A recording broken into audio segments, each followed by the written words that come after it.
Okay, says we're live. Good morning and welcome to your daily nerd brief for August 4th, 2018. We're going to do this a little different this time. I'm just, instead of making show notes and everything, I'm just going to go in and read everything that's going on to you. Let's start with Saga. Image Comics comic book Saga. Brian K. Vaughan and Fiona Staples decided after issue 54, they're going to take a little break. Not the normal, 2 or 3 month break like they've been taking, but they're talking about taking about a year off. They are not taking this lightly. They just feel like they need some time off. It's a very popular series. I can understand. If you've never read Saga, you're missing out. It's like Romeo and Juliet, Star Wars, all mixed up. Really good characters, really good storyline. If you have a chance to pick up Saga and read it, you can pick up the trade paperbacks, catch up really quick. In fact, now you can really catch up because we're going to take a year break after 54, so that gives you a year to catch up. All right, next on the agenda, American Horror Story. I believe right now they're filming season 8. They got permission to go up to season 10. That season 10 was greenlit by FX. They said that all these seasons kind of have a lot to do with each other. They're bringing back for season 8 a lot of the originals. I think a lot of people have been staying with it anyway. So after this, you have at least 2 more seasons of American Horror Story. I know it's really popular. I've watched a couple episodes here and there. I never got hooked on it. It looks good from what I can tell. I have so many other things on my DVR. I haven't gotten around to this. I'll probably binge watch it and catch up on all the seasons at once. And I'll let you guys know what I think about it. The new season, American Horror Story Apocalypse, will premiere September 12th on FX. Okay, Sons of Anarchy fans.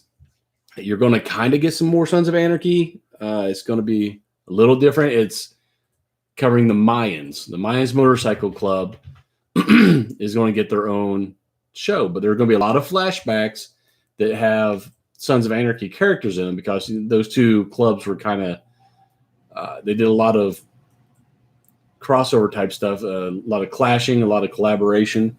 One person we're probably going to see a lot of in the flashbacks is Gemma, just because Katie Seagal is married to Kurt Sutter and she's in a lot of his stuff. But they say to expect to see quite a bit of other cameos in there. Who doesn't want to see some more of Opie or maybe Tig? Or I can't wait to see this one myself. The first episode of the Mayans Motorcycle Club, Mayans MC, I think is the title of the show, is going to premiere September 4th. So mark your calendars on that one. Okay, Shogun. If you're familiar with the novel by James Clavell, if not, I seem to remember in the 80s they had a TV series with Richard Chamberlain, a little mini series, over 5 days. My mom was infatuated with Richard Chamberlain, so of course she watched that. She loved it. I never really got a chance to watch it. I wasn't allowed. It was past my bedtime. But now I'm probably going to watch this. FX is going to make a 10-episode limited series based on that best-selling novel, Shogun, by James Clavell. It looks really good. I haven't read the book. Maybe I should probably read the book before this so I have a good opinion on it. This is going to it's going to be shot in the UK and Japan, produced by FX, like I said. Looking forward to this one. Don't see a release date here. So obviously still in development. But you can look for that, Shogun. Who doesn't like Japanese feudal samurai type stuff? So I will definitely be checking that one out. Okay, when the people in Hollywood and on TV run out of ideas, what do? Oh, they grab a popular old series from the 80s, 70s, and reboot it. I told you the other day about Alf getting a reboot. Well, Facts of Life is going to get a reboot now. That's in works at Sony. If you ever watched Facts of Life, it was set in a girls' school. It was a girls' dorm at a school. Charlotte Rae, I think, won quite a few awards for that show. Let's see, yeah. And Lisa Whelchel, the blonde rich girl. Mindy Kahn, Nancy McKeon. I used to have a crush on Nancy McKeon. Kim Fields. So the only thing we know about this is it's getting a reboot from Sony TV. I don't see when. It doesn't even say that it started filming yet. The original show, it was one of the longest running sitcoms in the 80s. Got nominated for 3 Primetime Emmy Awards, including lead actress for Charlotte Rae.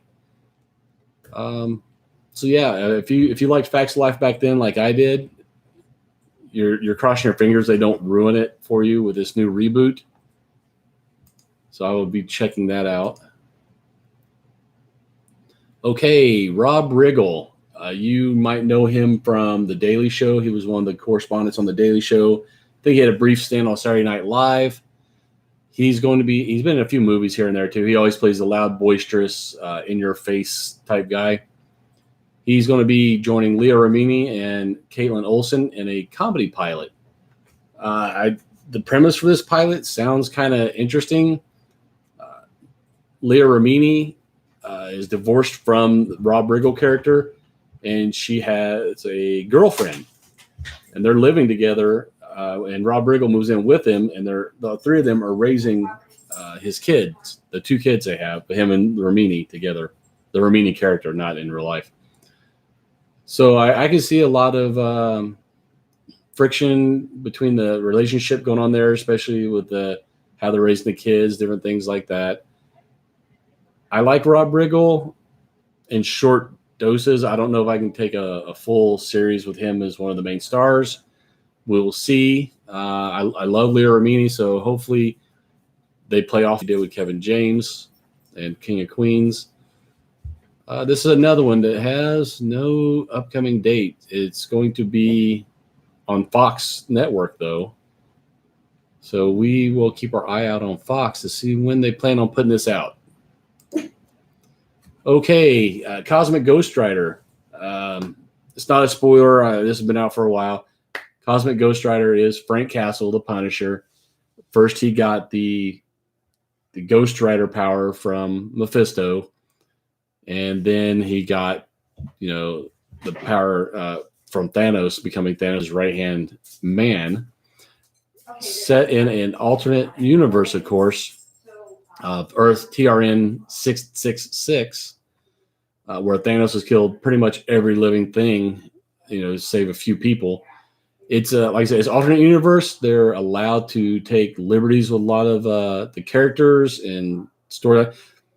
Timeline continuity means nothing in alternate universes, so they're having fun with this. It's actually pretty good. They have Howard the Duck got the Stones of Sidorak, or the Gem of Sidorak, the one that Juggernaut takes his power from. So you have Juggerduck.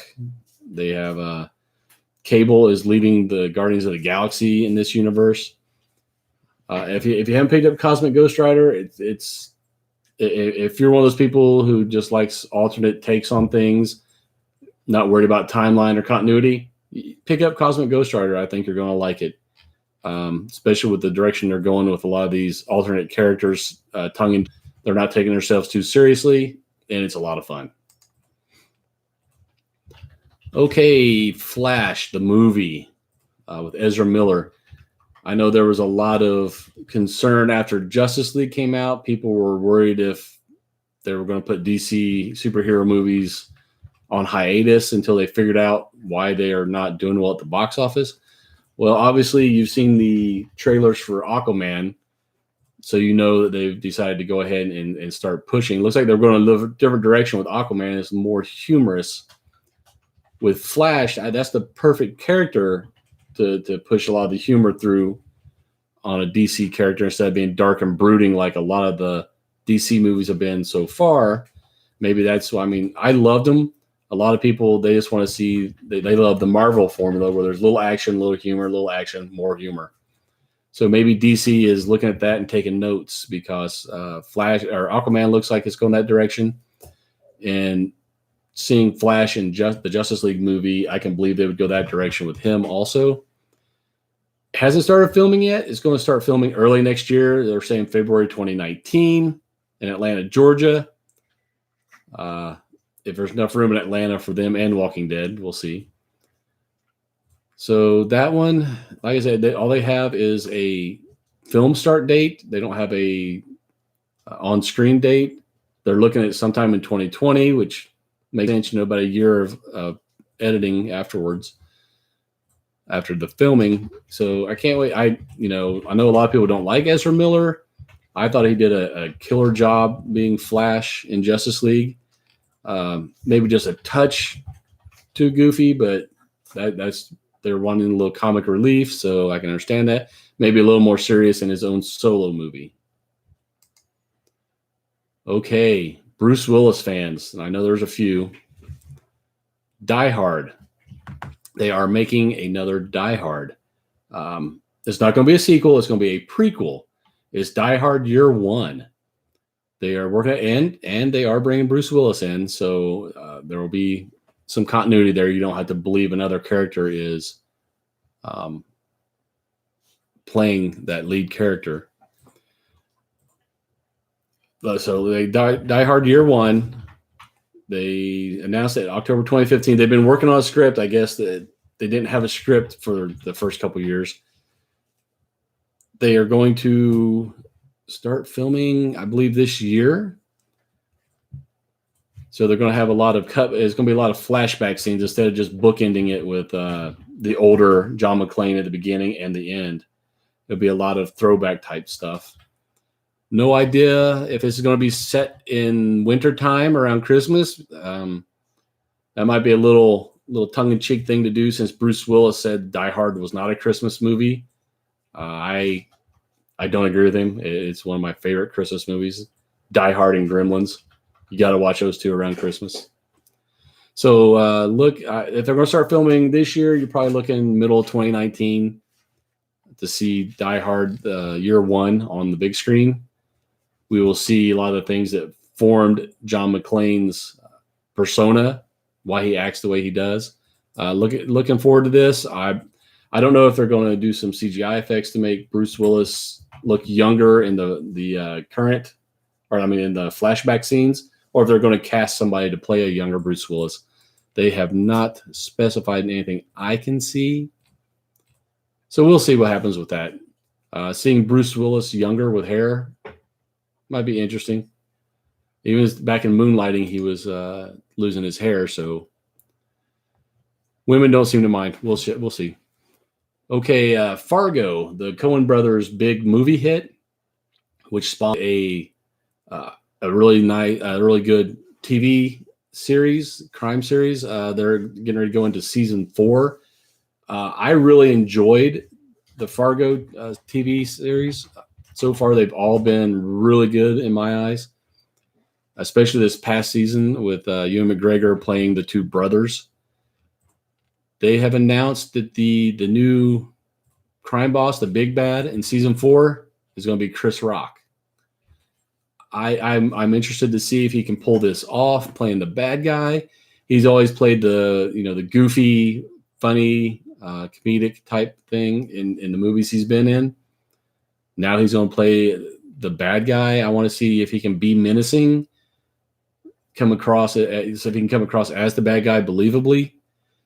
We will see. This one is going to be, it's another one that's going to be set in the past. It's going to be set in 1950s, Kansas City, Missouri, with the friction between two big crime syndicates. And obviously Chris Rock's the lead of one of them.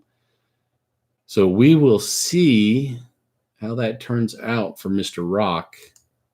The writing on Fargo has been great. They've been getting a lot of big name actors. That's going to start production in 2019. So we should be seeing that maybe late 2019, early 2020. So look for Chris Rock in a year or two as the crime boss on the new Fargo season. Okay, you guys who like your Netflix superhero shows, Daredevil, which was the one who started it all. One of the probably more brutal ones up there with Punisher. A lot of people getting hurt and bloodied up on Daredevil. Got renewed for season 3. Confirmed for a 2018 release. That's this year, 2018. So we're going to get to binge on some more Daredevil. Let's see if they can do some more. Those choreographed fight scenes were just so amazing in this past season. A lot of the hallway fights. Maybe they can move out of the hallways. I'm tired of seeing confined space fights. Get a little imagination now. So principal photography wrapped up in May.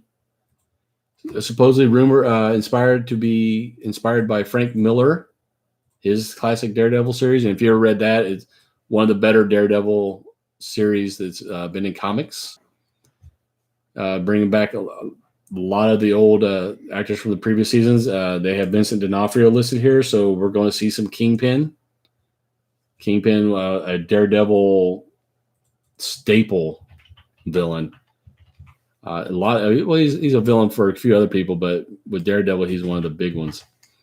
Don't know if we're going to see any cameos from Punisher, Jessica Jones, or any of the other Hell's Kitchen superheroes. I'd have to say they love putting at least little references in there, so keep your ears open. Maybe you'll hear them mention some of the other characters.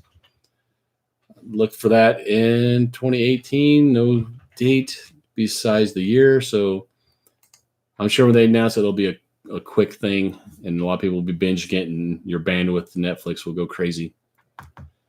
Space Jam. You guys remember that show with Michael Jordan, the movie, not the show? Where he helped all the Looney Tunes defeat the aliens in basketball. They've been talking about a sequel for years now with LeBron James, but he's been so busy with basketball. I mean, I believe they've gone to the finals or it's been in the playoffs pretty much every year. So he's been really busy playing basketball and plus his other commitments. Now that he's a Los Angeles Laker, it sounds weird. LeBron James is a Laker. Anyway, let's see. He's going to be in LA. It'll be a lot easier for him to start filming. That was the main reason why they really haven't done it yet. They hadn't had time to get him in there to film. So we will see Space Jam 2 hopefully very soon, next year or two. No word on whether Bill Murray's going to reprise his role. Bill Murray's great and everything, so let's hope he comes in off the bench in Space Jam 2 and helps him defeat. I don't know I don't even see a storyline, so I don't know what the story is going to be about. But with the name Space Jam, you figure it's going to have something to do with aliens again. We'll see. Okay, back to comics. Death of the Inhumans. I don't want to. There may be spoilers in here, so I apologize. Black Bolt. A lot of the Kree have come back. The Kree are the ones who actually invented the Inhumans. They made all the Inhumans. They are coming back now, and they're hunting the Inhumans. They just want to kill them off. It's like they're ending their science experiment or something. Sorry, that was my dogs. They, like I said, are hunting down the Inhumans. They've killed a bunch of them. Black Bolt is searching for all the Kree. And as he comes across the Inhumans that have been killed, he's writing their names down. You find out why later. If you don't know about Black Bolt, his voice, anytime he says anything, it sends out these shockwaves that destroy things. So when he comes across the Kree, he just starts reading off the names of all the dead Inhumans that he's found, like a black eulogy, paying tribute to the ones who've been killed. At the end of the Inhumans #2, it looks like Vox, who is like the ultimate Inhuman, but he's working for the Kree, catches up with Black Bolt, and he takes away his power by slicing so it doesn't kill him, cuts his throat, so he can't use his voice powers. So we will see what that means for the Inhumans going forward without their biggest hitter out there to try to help them get rid of the Kree who are trying to kill them. Sorry for any spoilers. I warned you ahead of time. This one may have some spoilers in it also, so you might want to fast forward. Justice League Dark. They're doing it. They're getting real interesting. They're looking at the history of magic in the DC universe, kind of the origin of magic, explaining magic in the DC universe. It's a lot farther reaching than what you would think. I mean, they're all the way up to Shazam. They're trying to tie into the magic stuff. What they're saying is Zatanna, her father was, or that family is kind of like the gatekeepers of magic in the DC universe. They're saying there's a group called the Other Kind who either gave magic or loaned magic to the Earth, or maybe we stole it. Doesn't matter. They're coming back since there was in the No Justice storyline. They punched a hole accidentally into the time wall. Let me see exactly what I was trying to say. Yeah. Anyway, they damaged it, and it was it allowed the Other Kind to possibly come back, and they're wanting to repossess magic. They want to take it back. They're saying the Earth is not using magic the way they had intended. So they're coming to take it back. Of course, our magic users probably don't want to give that up. So you're going to see all the DC Universe magic users, even all the way up to Detective Chimp, who is now the new Nightmaster, going up against these Other Kind, trying to stop them from taking magic back away from Earth, because we've come to rely on it pretty heavily. Even Wonder Woman, Paradise Island is based in a lot of magic. A lot of these characters' powers are magic based that you wouldn't even think about, such as Shazam, Wonder Woman, a lot of that stuff. They're even saying the gods, all the gods on Earth, are gods because of magic. So it is going to be pretty far reaching. Let's see how it affects the rest of the DC universe. I've really liked Justice League Dark, so we will see. Okay, The Simpsons.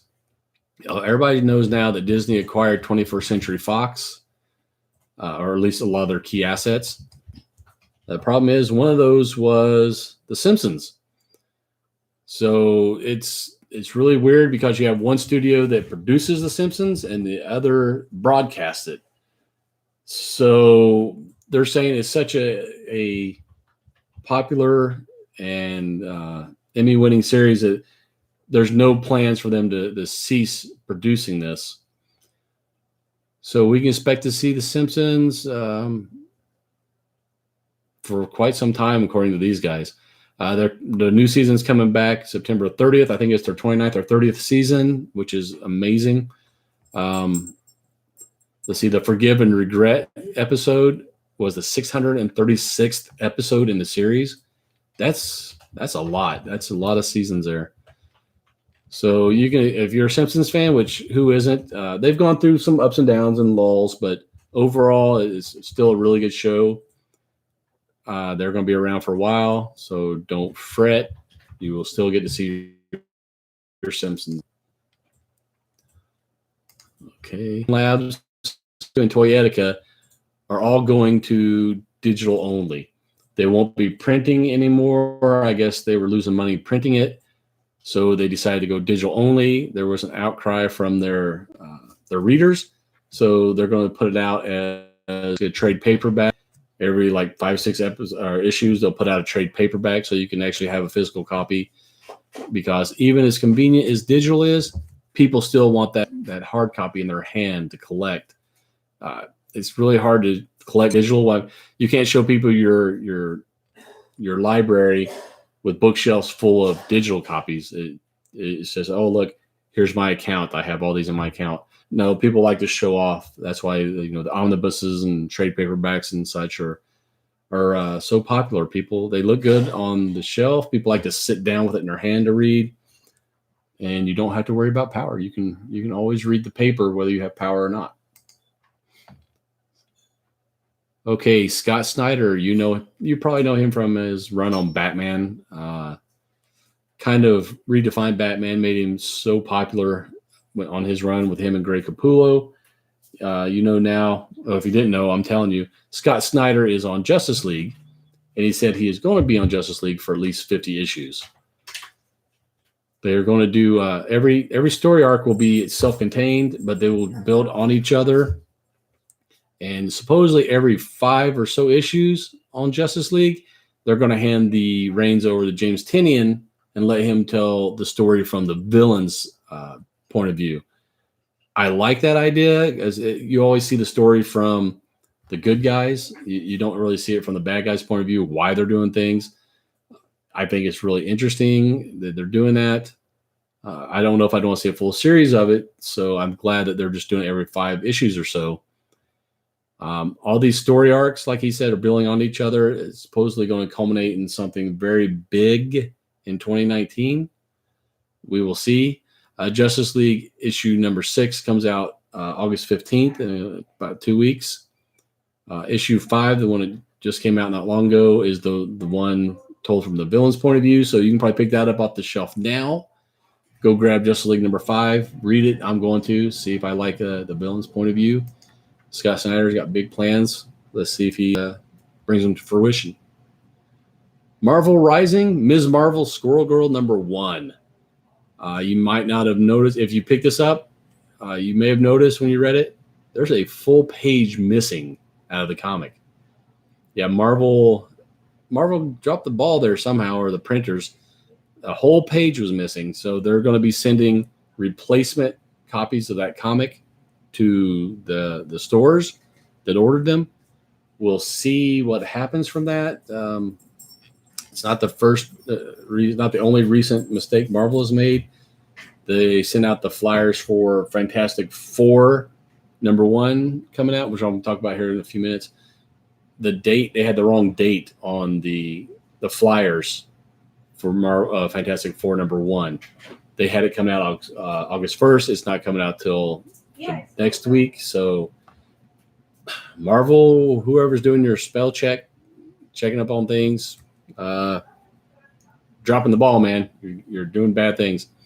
The corrected version of the Marvel Rising Ms. Marvel Squirrel Girl number 1, they're expecting to be out August 15th. Contact your stores to find out how they're going to take care of that. I don't know how Diamond's going to charge the stores for it, so we will see how it gets passed on to you, the consumer. Okay, Spider-Gwen fans, she's getting a new series. It was originally going to be called Spider-Gwen, a.k.a. Ghost Spider. They're changing it out. The only thing they're doing is dropping the a.k.a. and putting a hyphen in. It's not a big deal. Supposedly coming out October 24th. It's Spider-Gwen. It's an alternate universe. She's in Earth 65. It's what if Gwen Stacy had gotten the Spider-Man powers. She's proven to be a pretty popular character. I've only read a few of them. I'm kind of indifferent toward them. She's got a really cool costume, the black, white, and pink. Not sure how that helps her blend in, sneak up on people, but it's not a bad-looking costume. The character's okay. It's very popular with everybody else, though. So you expect to see more Spider-Gwen stuff coming up, especially with this Spider-Gwen Ghost Spider coming up. Probably a lot of miniseries, I would guess. I don't think there's enough there for them to have an ongoing. I mentioned Fantastic Four number 1. It's coming out August 8th. There's no less than 20 or so variant covers thing. It's a crazy amount of variants. Ever since Secret Wars, we really haven't seen Fantastic Four in Marvel 2-in-1. It's not the same. That wasn't the whole family dynamic. It looks like when they come back, they're bringing back the whole original Fantastic Four plus the 2 kids, Franklin and Valeria. Fantastic Four, wildly popular. One of the first team up groups that did really well. Looking forward to seeing a good writer on Fantastic Four. It has suffered in the past from bad writing, intermixed with some good writing, but they need to put a good writer on this to give it justice and put them back at the forefront of the superhero groups. Okay, Unstoppable Wasp. I know everybody thinks they know about Wasp, Janet Van Dyne. Well, Unstoppable Wasp is not Janet Van Dyne. Hank Pym had a previous wife. He had a daughter with that previous wife. She was abducted by foreign agents and supposedly killed.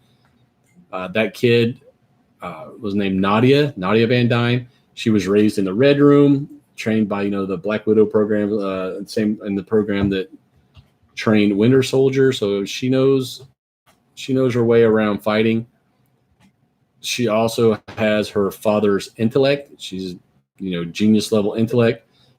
Particles to escape from the Red Room. She comes over. She gets her citizenship in the U.S. She builds her own little Wasp suit, and there you have.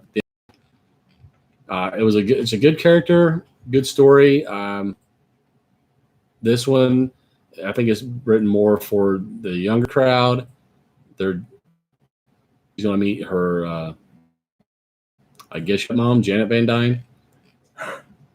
So Unstoppable Wasp, looking forward to it. Hopefully it picks up. Love the character. And that looks like all I have for you this morning. You are caught up. So as always, please subscribe to our YouTube channel. Like and comment on this video. Or you can go download our podcast at talknerdypodcast.com in case you don't want to see all this beauty early in the morning. You can download the podcast. You can go to iTunes. Please go to iTunes and subscribe to us on iTunes. Leave us a rating, a good rating, to help push us up toward the top of the list. And as always, I will see you guys tomorrow with more nerdy news. Goodbye.